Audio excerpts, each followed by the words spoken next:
अस्सलामुअलैकुम दोस्तों, आज मैं इस लेक्चर में आप सबको इफ़ एल्स के बारे में बताऊंगा। तो इफ़ एल्स को कंडीशनल स्टेटमेंट भी कहते हैं। इसे कब यूज़ करते हैं और कैसे यूज़ करते हैं ये भी बताऊंगा। मीन्स के प्रोग्राम में कैसे लिखना है। तो इसको यूज़ इस वजह से करते हैं जब हमारे पास कोई दो ऑप्शन हो और हमने उन दो ऑप्शन में से किसी एक ऑप्शन को सिलेक्ट करना हो, तो इस वजह से हम इफ़ एल्स का यूज़ करते हैं। अब इसके बारे में बात करते हैं कि इसका सिंटैक्स क्या, मीन्स इसको लिखने का तरीका क्या है। तो सबसे पहले हम लिखते हैं इफ़ और उसके अंदर हम कोई कंडीशन लिखते हैं। अगर वो कंडीशन ट्रू हो जाए तो फिर हम उसके मुताबिक जो है वो यहाँ पर कोई ना कोई उसके मुताबिक या उसकी डिज़ायर्ड आउटपुट लिख देते हैं। अगर वो फॉल्स हो जाए तो फिर एल्स में हम उसके जो ऑपोजिट होती है चीज़, इसके अगर कंडीशन फॉल्स हो गई है तो फॉल्स कंडीशन के मुताबिक कोई ना कोई आउटपुट लिखते हैं।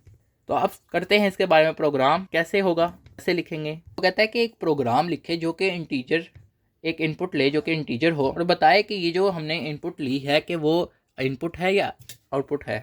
और यहाँ पर इनपुट नहीं, यानी कि बताना था कि इवन है या ओड है। अब देखिए यहाँ पर हमारे पास दो ऑप्शंस हैं कि हमने उन दो ऑप्शन में एक चीज़ बतानी है। सबसे पहले तो वही लिखते हैं प्रोग्राम जिसपे हम इंटीजर इनपुट लेते हैं। मीन्स का यूँ सबसे पहले हमने कहा कि कोई नंबर डिक्लेयर करवाया और उसके बाद प्रिंटफ लिखा कि कोई नंबर एंटर करो और स्कैनफ में हमने वो नंबर लिख दिया और उसके बारे में फॉर्मेट स्पेसिफाई लिख दिया।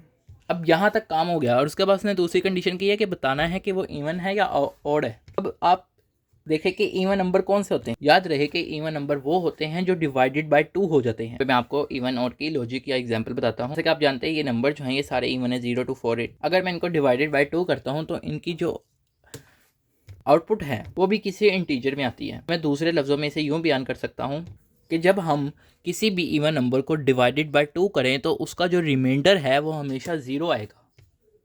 जैसा कि आप देख लें 8 को करें, कोई भी आप इवन नंबर को जब डिवाइडेड बाय 2 करेंगे तो उसका जो रिमाइंडर है वो हमेशा 0 आएगा।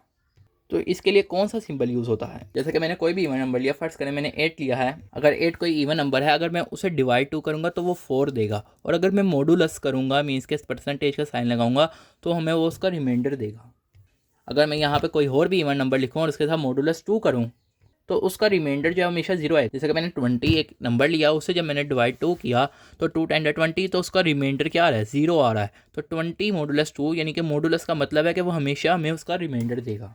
अब उम्मीद है कि आपको पता चल गया होगा कि इवन नंबर की क्या लॉजिक है। अगर वो 0 ना आए तो इट मीन्स कि वो इवन नहीं है, मतलब कि ओड है। हम लिखेंगे यहाँ पे इफ़ अगर हमारा जो नंबर है n मॉडुलस 2 इज इक्वल है 0, इज इक्वल यहाँ पे डबल यूज़ होता है जो कि कंपेयर करता है कि आया ये जो चीज़ है ये इसके बराबर है या नहीं।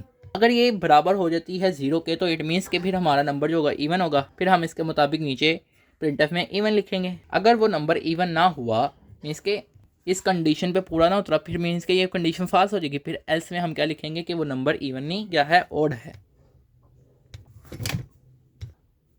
अब देखते हैं ये प्रोग्राम कैसे रन करेगा। तो सबसे पहले आउटपुट में वो चीज़ आएगी जो सबसे ऊपर प्रिंटफ में लिखी है। तो प्रिंटफ में क्या लिखा हुआ है, एंटर अ नंबर लिखा हुआ है यहाँ पे, फिर आ जाएगा एंटर अ नंबर।